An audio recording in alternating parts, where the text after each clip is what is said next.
Welcome back, listeners, to another episode of Seekers of the Lost Stuff. Before we dive into the next chapter of our hero's adventures, let's quickly remind ourselves who exactly is causing all this chaos. First up, we have Bronwyn the Unheard, a skilled wood elf ranger. Bronwyn is the last of her interconnected elven family and travels the realm seeking the culprits responsible for destroying her people.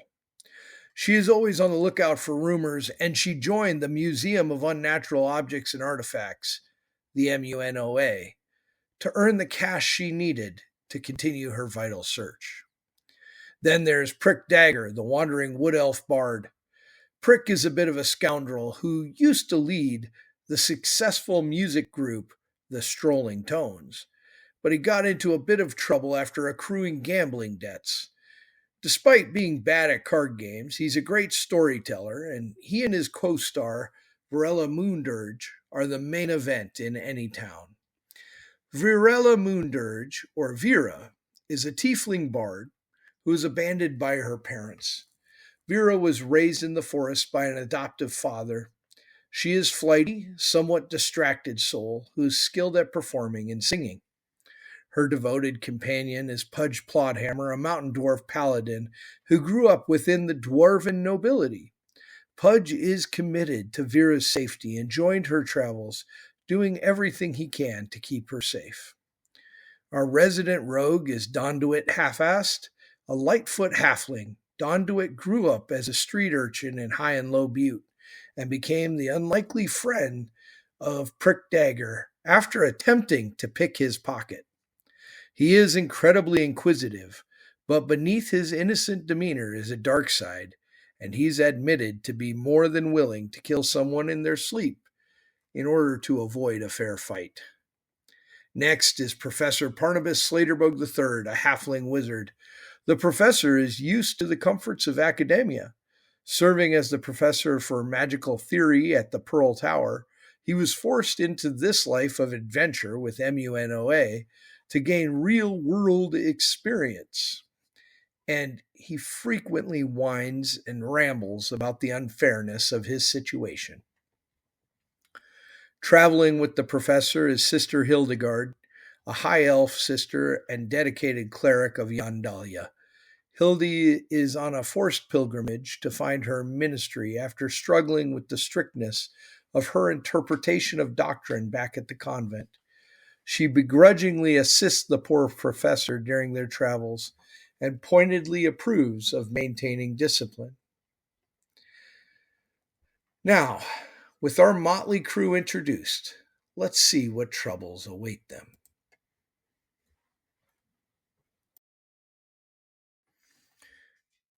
Prick Dagger has been preparing a major concert for the High and Low Butte area. After they returned from their quests for the Mirror of Dimensions, Prick has been looking for an opportunity to make some real coin. He knows his talents, coupled with Varela Moondirge's, will be worth the price of admission alone. But he wants to do something truly spectacular. Enlisting the aid of Donduit Half-Assed and hiring a laborer for the day, they return to the amphitheater Prick found during his personal outing on the rowboat. The three of them begin by cleaning up and preparing the site. The Butte Plaza, as it was once called, has not been used in a very long time. They clear shrubs, clean up trash, and reset stones to make this venue a shining beacon within the area once again. Then Prick found a couple of couriers who were willing to deliver advertisements and cry out the message as they rode, inviting any and all within earshot. The couriers rode to each of the nearest towns: Tyr, Slitherlet, Sleepy Hollow, and Emerald Crag. The advertising campaign, though expensive, would eventually pay off as a huge success. Not only would the turnout from the Butte area be very good, but many of the wealthier clientele would come from over a day's ride just to make it to this new spectacular concert that was about to unfold. While Prick and Donduit were busy cleaning up the Butte Plaza, Yokel Dunham shows up with a letter.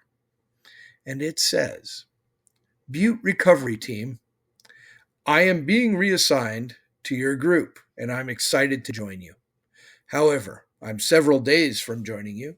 Please accept this apology for holding you up, and let this small pittance cover some of your additional expenses. Please see the messenger for the gift, 21 gold pieces. Kind regards, Hugo Swift.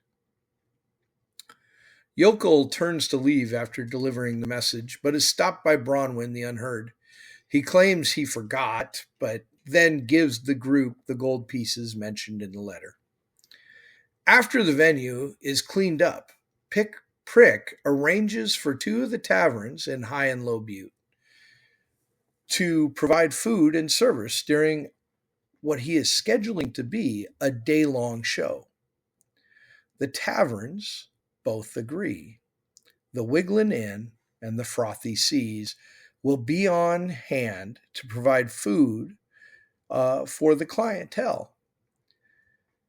They sign a contract getting 25 gold up front from Prick. In exchange, they will give Prick the first 35 gold in profit they earn back as a vendor fee. The taverns were very pleased with this contract overall because they believe they would have nothing then to lose. And Prick has a hunch that this is going to be a huge success. Prick Dagger also then convinces Sister Hildegard to play the fiddle and tell jokes. It's kind of a stretch. Sister Hildy's not necessarily a talented performer, but the need for a contrast between professional musicians and actors and the average person felt necessary to Prick for the day-long show. And for some, he believed her deadpan delivery and stoic nature would make them laugh harder than the jokes that she actually delivered. But this concert also would need legitimate acts.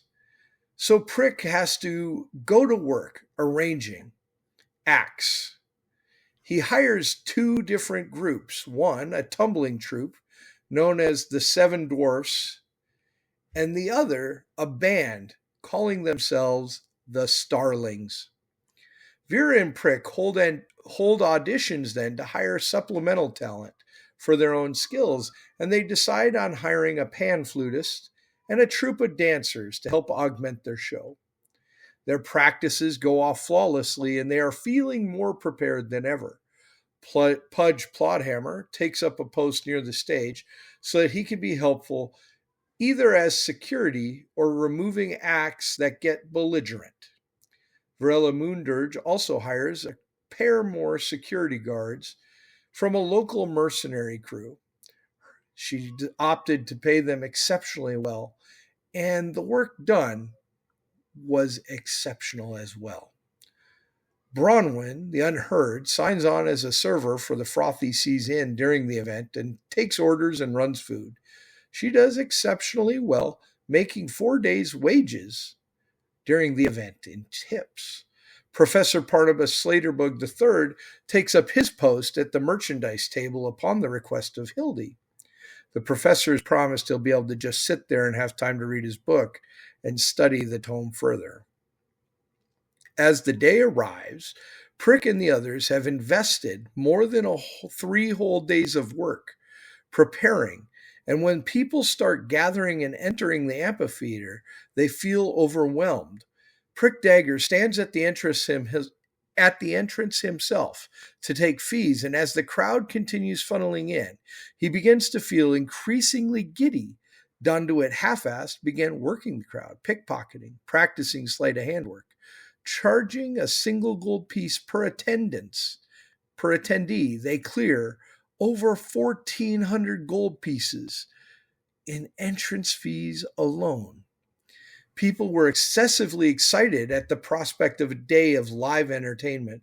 Folks were talking about how this venue used to be the home of weekly events held by the town and district councils. The crowds are almost starved to see what the big event is. The incoming crowd is electric, hoping to see how everything goes. As the people keep coming in, four more groups volunteer to work for tips and add to the show. Three of them were laughable failures, but one of them presented themselves well. And the swell of people is equally exciting for the food vendors, and they easily clear their cover promised payment. And then some. And to Professor Barnabas Slaterberg III's dismay, the main event of the evening was a smashing hit. Everyone wanted to buy replica capes of Varela Moondirge. Vera was the doll of the show. She owned it, especially when singing their hit song, Hedgie the Sledgehammer. Prick Dagger and Virella Moondirge's performance was so smashing, an encore was called for. Their encore was good, but it wasn't everything the crowd wanted. Still, they were more than sated by the day's entertainment, and many were excitedly wondering when the next show might be. As share of the earnings were divvied amongst the party, each got 175 gold pieces, while Prick Dagger took home 350 for his administrative work and additional duties in setting everything up. Vera, so excited about her success, tries to give Prick 5 more gold, which he explains is unnecessary. She is adamant and throws the 5 gold coins on the ground and stomps away. Not long after the crowd breaks up, Hugo Swift walks into the amphitheater and introduces himself. He is their new Museum of Unnatural Objects and Artifacts handler. He's short and stout, dressed in a leather jacket and fedora and lederhosen. His stout and stable demeanor is reinforced by his trimmed and perfectly braided blonde beard and long flowing mane of blonde hair. Hugo Swift lets them know that they must leave at first light the next day to begin their journey towards their next adventure, within the very edges of the Scab Rim Mountains. They should procure whatever supplies they need for a 3-day journey and be ready to go immediately tomorrow morning. Pudge Plodhammer and Varela Moondirge head to the Frothy Sea Inn to get some much-needed rest, while Prick Dagger, Sister Hildegard, Professor Barnabas Slaterberg III, Don DeWitt Half-Assed, and Bronwyn the Unheard clean up and finish up. While Pudge and Vera are walking back, they're accosted by some bandits. An arrow fired from out of nowhere strikes Vera squarely in the quad with devastating impact.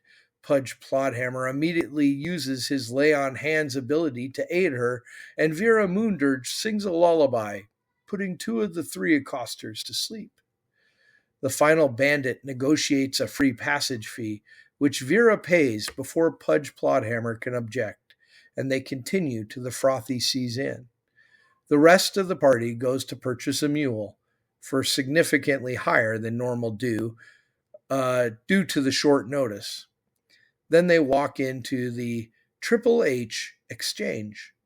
There, Don DeWitt, Hildy, and Prick purchase a safe deposit box and leave 571 gold, agreeing to pay a 10% holder fee, before finally heading off to the Frothy Sea Inns for their own respite. Hugo Swift goes up the lifts into High Butte, where he plans on staying at the Wigglin' Inn. And so ends another interesting tale of the Seekers of the Lost Stuff.